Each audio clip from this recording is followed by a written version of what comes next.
Hey, what's up, guys? Welcome to the Bible Study Minute.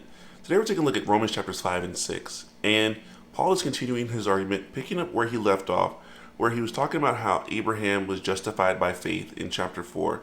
And then he talks in chapter 5 how this faith gives us peace with God and it reconciles us to Him. So the wrath that God had over us is no longer there because of the faith that we have placed in His Son, Jesus Christ.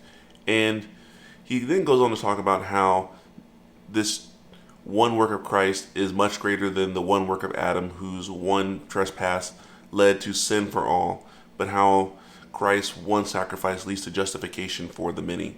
And then in chapter 6, he leads into this faith and justification and talking about how we are to live as believers. And the emphasis here is that just like Christ died to sin, we too died with him, and we should consider ourselves dead to sin. And in the same way that Christ is risen and alive to God, that is how we are to consider and live our lives. And really, Romans chapter 6, verse 11 makes it very clear. Like, consider yourselves dead to sin and alive to God. And that is a very important word. The word consider in that verse. It means we need to decide. We need to make a choice. So like, every morning when we wake up and our feet hit the floor, we need to consider ourselves dead to sin and alive to God, giving ourselves over as slaves to righteousness instead of a slave to sin, which we are no longer slaves to sin. So we need to stop living that way.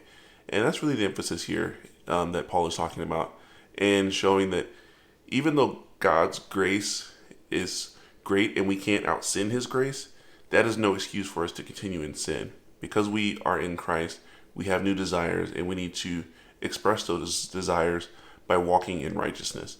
So that's the thought that I want to leave you with today.